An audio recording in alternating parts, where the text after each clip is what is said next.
Passamos a leitura na palavra que o Senhor tem nos trazido adiante, no livro de Provérbios, irmãos.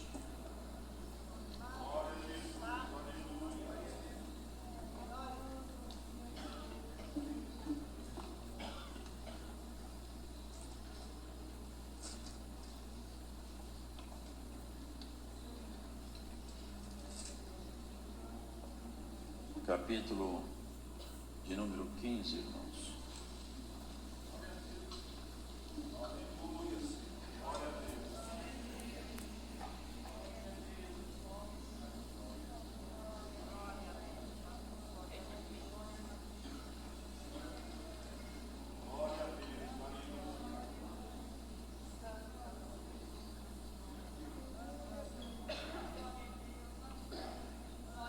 A resposta branda desvia o furor, mas a palavra dura suscita a ira. A língua dos sábios adorna a sabedoria, mas a boca dos tolos derrama a estultícia. Os olhos do Senhor estão em todo lugar, contemplando os maus e os bons. Uma língua saudável é árvore de vida, mas a perversidade nela quebranta o espírito. O tolo despreza a correção de seu pai, mas o que observa a repreensão prudentemente se haverá.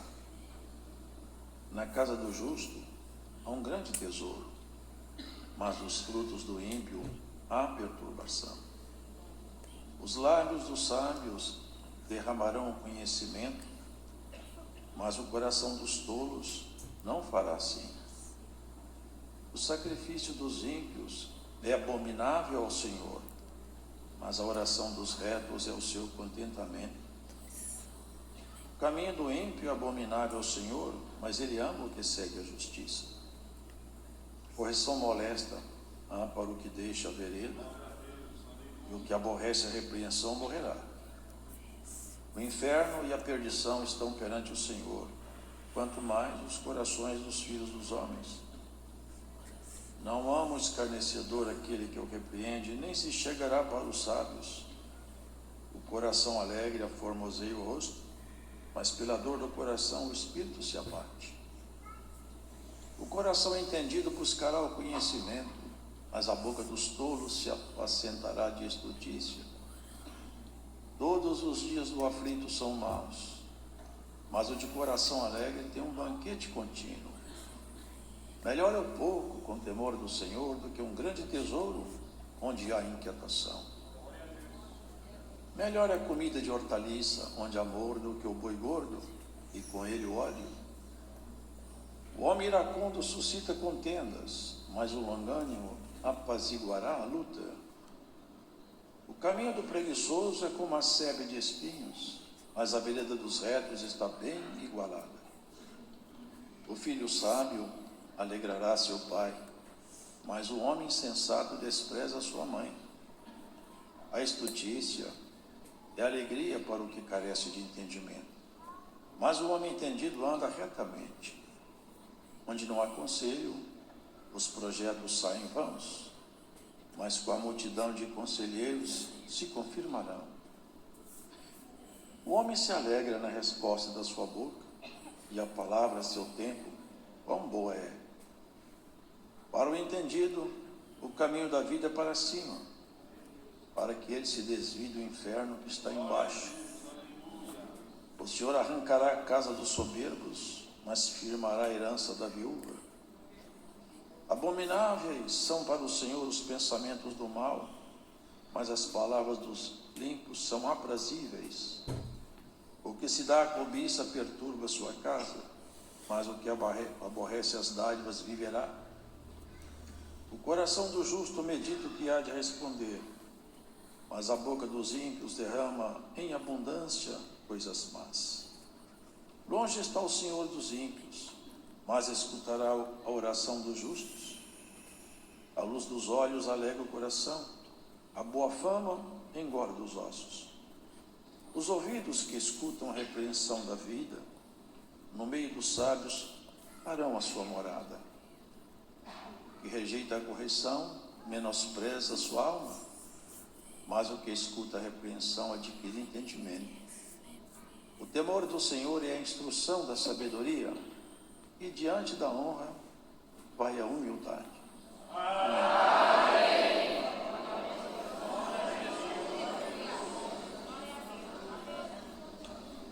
São palavras sábias que nos dão regras de comportamento, ditam até na consciência do homem aquilo que ele deve meditar e pensar. Porque tudo isso, irmãos, diz respeito à nossa estrutura espiritual. Nós temos aí claramente duas naturezas que ambas existem em nós e ambas são trabalhadas para bem ou para mal. No mundo natural, precisamos do conhecimento. Temos que aprender a falar um idioma, aprendemos as coisas mínimas, as regras sociais, os sinais de trânsito. Nós temos uma instrução que ela é minimamente necessária para que nós possamos viver. Se eu ando no trânsito, eu tenho que conhecer minimamente as regras de trânsito. E se eu convivo numa sociedade, eu preciso de minimamente falar, ainda que com português muito fraquinho, mas eu tenho que aprender a me expressar, porque eu preciso disso para conviver. Essa gama de conhecimentos que estão em nós, elas servem para a nossa vida terrena e são necessárias. Agora, a nossa vida espiritual, ela também precisa de um conjunto de conhecimentos e também existem regras de comportamento para essa vida espiritual. Para que nossos pés não se desviem, para que a nossa conduta não entre em conflito com o Eterno, para que a nossa forma de vida não venha de alguma maneira a ser uma afronta aos céus. Porque viver, irmãos, é uma grande guerra. Passar por aqui é uma experiência que não é tão simples assim, porque alguém disse brincando, mas disse com verdade. Você não sai daqui vivo. A coisa é que nós entramos aqui e entramos num campo de grandes provações. Quando éramos pequenos, nossa mãe, nossos pais nos conduziam pela mão e, afinal, tudo que nós conhecíamos estava restrito dentro do âmbito de uma casa. Era tudo que nós conhecíamos. O horizonte se abriu, saímos dos termos de nossas casas e o tempo passou, crescemos e vivemos um mundo onde existe uma infinidade de valores sendo disseminados por todos os cantos. Em cada país as pessoas vivem de um jeito diferente, eles creem que estejam exatamente seguindo o que deve seguir, e cada um no seu canto acha que tem a verdade dele bem guardada consigo. Cada um, cada povo, cada cultura, eles entendem que a verdade está com eles. Defendem isso de unhas e dentes e tem isso aí como fato. E não é fácil, porque quando que vai terminar isto? E quando terminar, como vai ficar a situação nossa? Dessa nossa outra natureza, desse ser celestial que por aqui anda conosco. Onde que nós vamos terminar nossos dias? Onde vai terminar tudo isso aí? Aonde vai estar você quando a sua carreira findar? Aonde você vai morar? Bom, eu não sei. Ou eu sei, se eu tenho fé. Porque muitos se dizem representantes da verdade e tem muitos caminhos que se apresentam como caminhos de solução. São muitos mestres. Mas tem mestres aí que eles ensinam sempre. Mas nunca se vai chegar ao conhecimento da verdade com eles, porque eles não têm a verdade. Eles ensinam um caminho, mas o caminho que eles ensinam, ao final, não é bom. E você que escuta essa pregação aí tão longe, e aqui você tão perto. Qual a segurança que nós temos para passar para quem nos escuta, que nós falamos de um caminho que de fato ele tem a prerrogativa de ser o caminho? Nunca apareceu um mestre na história dos homens a cuja natureza revelada foi anunciado com o tempo antecedente que ele nasceria de uma virgem. Jesus foi o único. Acerca dele foi dito: uma virgem conceberá e dará à luz a um filho, o seu nome será Emanuel. Emanuel quer dizer Deus conosco. Levará sobre si nossas enfermidades, vai sarar nossas doenças. Fala sobre ele que ele abrirá cadeia aos presos e soltará os cativos. E ele falou assim: todos que vieram antes de mim são ladrões e salteadores. Por isso que ele falava: não chamem ninguém de mestre, eu sou o único que posso ensinar matérias da eternidade. Eu sou mestre. Eu conheço tudo que está lá em cima, porque eu vim de lá.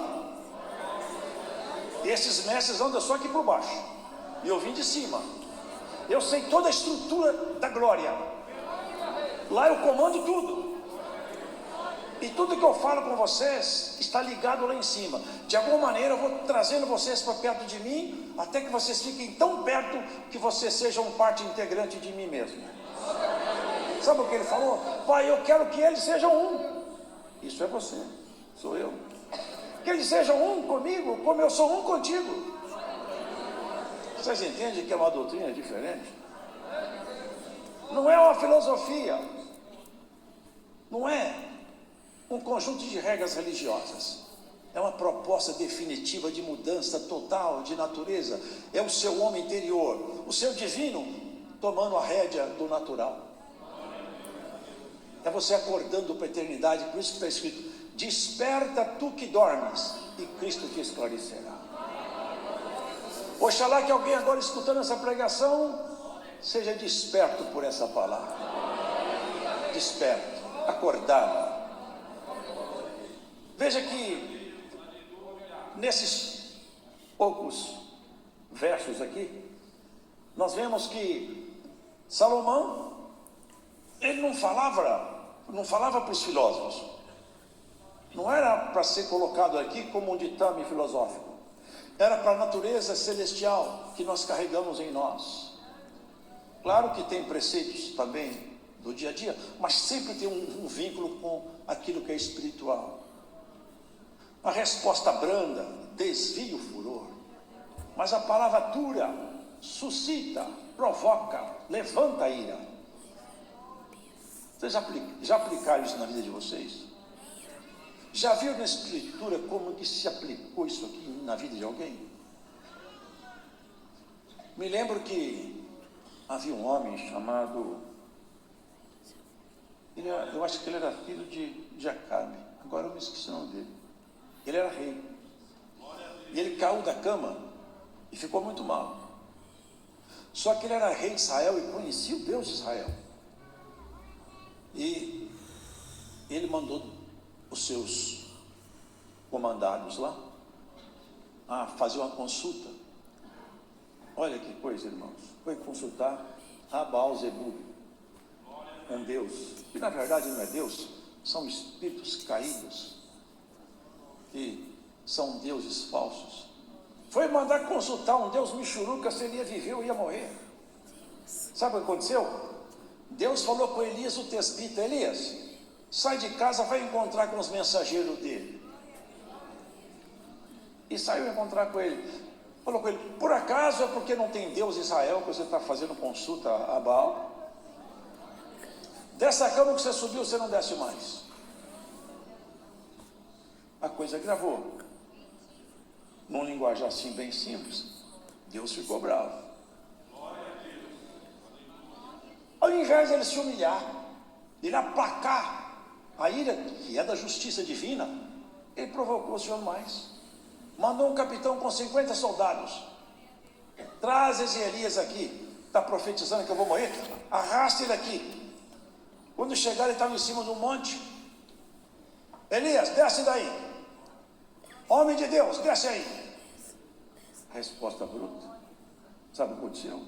Respondeu com ira: se eu sou homem de Deus, desça fogo do céu, consuma você e seus 50 soldados.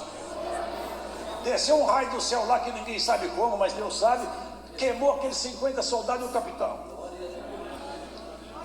Era oportuno para aquele rei Acaz já ter pelo menos um pouco de prudência, né? Mandou mais um capitão com mais 50, com a mesma palavra, com o mesmo tom. A resposta de raiva: homem de Deus, desce daí. Se eu sou homem de Deus, que desça fogo do céu, consuma você e seus 50 soldados. Morreu todo mundo. E Acaz persistente. Será que às vezes nós somos assim também, irmãos, com Deus? Será que às vezes Deus está puxando a orelha da gente e a gente está dando um tapa na mão dele?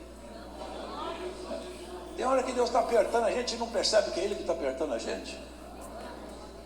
Vamos ficar atentos, irmãos. A terceira vez chegou um capitão com 50 soldados.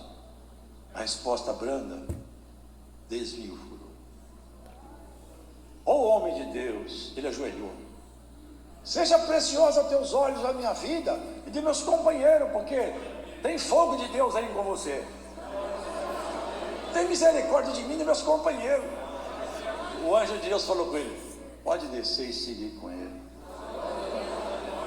Vocês percebem, irmão? Deus não aceita ameaça, viu? Tem pessoas que falam: se Deus não fizer isso para mim, eu não sou crente mais. O céu vai morrer, vai explodir o céu. Nós temos que saber lidar com Deus, irmãos. Saber. Não ameaça a Deus, não. Sabe por quê? Que isso é coisa de criança, você já é adulto. Antes, abaixa o teu coração. Senhor, se o Senhor não fizer isso para mim, eu fico aqui pedindo até o Senhor ter misericórdia. Aí mexe com ele. Aí ele fica com o coração quebrantado. A língua dos sábios adorna a sabedoria, mas a boca dos tolos derrama estutícia, tolice. O Senhor um dia, ele falou isso para aqueles fariseus, para aqueles escribas, porque tudo que ele fazia era reprovado. Tudo que ele fazia estava errado.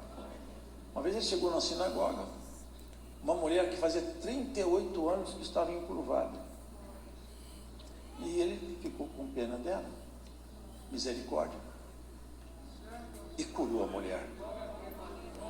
Aqueles homens falaram: não pode curar, hoje é sábado. Pai, não pode curar, hoje é sábado. Quando vocês têm um boi, ou um galo, um animal qualquer, um jumento, e ele está com sede, no dia de sábado você desamarra ele e leva ele para tomar água. Eu desamarrei essa mulher da cadeia do inferno. Você está achando ruim? Não sabe, eu posso fazer bem. Irmãos, ele falou assim: olha, a que eu vou comparar essa geração? Eu comparo essa geração às crianças que eu falei assim, eu cantei, eu fiz uma lamentação, ninguém chorou. E eu cantei uma canção alegre, ninguém cantou comigo, ninguém dançou. Porque eu enviei João Batista, ele não comia, não bebia, ele comia só gafanhoto e mel silvestre, andava com um pelo de camelo no corpo, não tinha nenhum tipo de alegria social, ele vivia sozinho nos campos e nos desertos. Vocês falaram assim: esse homem tem demônio. Agora vem o Filho do Homem, que come, que bebe, que assenta com os pecadores. É claro, ele assenta com os pecadores porque ele veio curar os pecadores. Num consultório médico, não está escrito assim: todo mundo que estiver saudável vem cá. Não, especialidade dele, põe lá a especialidade dele. Ele, ortopedista, é alguém que tem problema ortopédico. Se não tem problema, não vai no médico. Médico para quem tem problema. E ele veio para quem tem problema, mas para quem confessa que tem problema. Se você confessar que você tem problema, Jesus confessa que Ele é o seu Salvador. Te tira de qualquer situação, Ele te tira. Quantos alcançaram do Senhor esse favor? Aqueles homens que estavam do lado do Senhor não encontravam nada, mas aqueles cegos, ressecados, mancos, todos eles encontravam o favor do Senhor, porque via nele a esperança. é ele, não tem outro, nem agora ou nunca. Ele falou: a sabedoria é justificada pelos seus filhos, ela é adornada, embelezada pelos seus filhos. A sabedoria, ela é adornada pelos filhos dela. E o irmão e a irmã, guarda isso, todas as vezes que você confessa Jesus com suas obras, com seu jeito de ser, com sua fé, você adorna a sabedoria na sua vida, porque você é cheiro de vida lá em cima, e esse mundo é cheiro de morte aqui embaixo. Os olhos do Senhor estão em todo lugar, contemplando os maus e os bons. Por isso que quem conhece o Senhor, não adianta fazer as coisas escondidas. Ninguém viu. Será que Deus não viu? Escondeu de Deus? Aí eu pensei isso contra aquela pessoa, mas só eu que sei. Eu sei, Deus. Antes de você pensar, Deus já conhece o seu pensamento. Vocês lembram daquele homem lá? Ele era um homem até influente, ele era um homem até importante lá, ainda que meio odiado pela profissão dele. Zaqueu, publicano, cobrador de imposto. Ele, quando ficou sabendo que Jesus ia passar por lá, a multidão era tanta que ele falou assim: não dá para entrar aí, eu sou pequenininho e essa multidão é muito grande. Subiu numa árvore, vou ver, ele vai passar aqui, eu vou ver, pelo menos de cima eu vejo ele. O senhor passava calmamente, parou, voltou-se para ele e falou: Zaqueu, desce daí. Chamou ele pelo nome. Ninguém. Aquela mulher no poço, você lembra a samaritana? Chama teu marido. Eu não tenho marido. Você não tem mesmo, você já teve 5. Você vive com um homem que não é seu marido. O que nós podemos esconder do Senhor? Não tem jeito, irmão. Se tem mau pensamento ou mau sentimento, só tem um jeito. Senhor, receita para mim um remédio para me sarar desse mal. Não estou bom, não. Eu não estou muito bom hoje, não. Me receita alguma coisa aí. E Cristo te prescreve alguma coisa boa, te sara. Quem carrega no coração mágoa, inveja, ódio, ciúme, precisa de uma prescrição médica. O psiquiatra não tira de você isso, ele só atenua os efeitos. Aqui que tira. Jesus Cristo, pela palavra, ele penetra dentro do seu espírito e te sara desse mal. Ele arranca de você a inveja, arranca o ciúme, arranca o ódio, arranca isso, o menino não nasce mais. Glórias ao Senhor. Por essa palavra, se você deixar essa palavra penetrar dentro do seu espírito, ela vai se mexer dentro de você e vai arrancar uma coisa ruim daí. Glórias a Jesus. Tem pessoas que estão doentes, morrendo de dor. A dor está na cabeça, ele toma injeção na veia. E o que aconteceu? A cabeça não dói mais. Por quê? Não sei. Mas o remédio achou aonde estava a dor e tirou ela. Assim é a palavra de Deus. Ela entra em nós pelo ouvido e sara o que está dentro do espírito. É o seu ser celestial que precisa do Senhor. Seu ser eterno. Esse ser que ninguém pode trabalhar nele. Você pode ter qualquer tipo de diploma. Você pode pregar na sua parede quantos doutorados você quiser. Mas no seu espírito ninguém põe a mão. Na estrutura do seu caráter espiritual não tem um mestre que atua, a não ser somente um: Jesus, o verdadeiro mestre. Esse que veio para mudar a nossa natureza, transformar. Quem já viu um general começar uma guerra com uns soldados que não sabem guerrear? Ninguém faria isso. Não é verdade, irmãos? Jesus começou uma guerra aqui embaixo, nosso Senhor. O exército dele, acho que até o inimigo ria no princípio. Um pescador briguento, que andava com a espada na cintura, outro que não sabia nada, uns homens perdidos, não sabia nada. De repente a palavra do Senhor foi penetrando, transformando. A carta de Pedro, até os teólogos estudaram, falam, tem pontos difíceis de entender na carta de Pedro. Glórias a Jesus. Tem coisa difícil de entender no seu coração, que o inimigo já tentou mapear você e não consegue, que você é uma carta escrita aí, por enigma. Essa fé que habita em você aí, já tentaram arrancar de você essa fé. Você já passou processo difícil, você já passou por decepção difícil, por caminhos difíceis de passar. Você está de pé. Está de pé. Como que esse crente chegou até aqui? Uma força invisível, um poder santo. Esse poder que habita em nós, que nos faz viver a vida eterna dentro da vida terrena. Nós vivemos a eternidade aqui já. Nós já provamos da eternidade, provamos da palavra do dom, provamos da essência de Deus em nós. A fé é o firme fundamento das coisas que a gente não enxerga. Como que pode alguém viver pela fé? Ele não enxerga nada. Moisés andou 40 anos falando para aquele povo: tem uma pátria, tem uma cidade, tem um país, tem um lugar maravilhoso, cheio de fruto. Você já foi lá? Não, não fui. Como que você tem certeza que Deus falou comigo?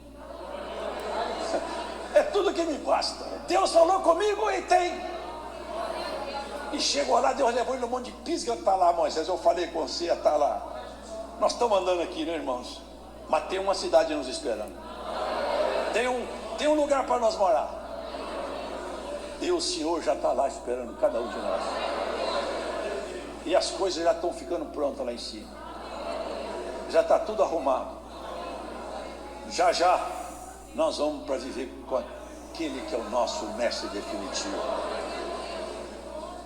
Muita coisa aqui, mas não dá mais para pregar. Uma coisa que eu tinha visto aqui, vê se eu acho.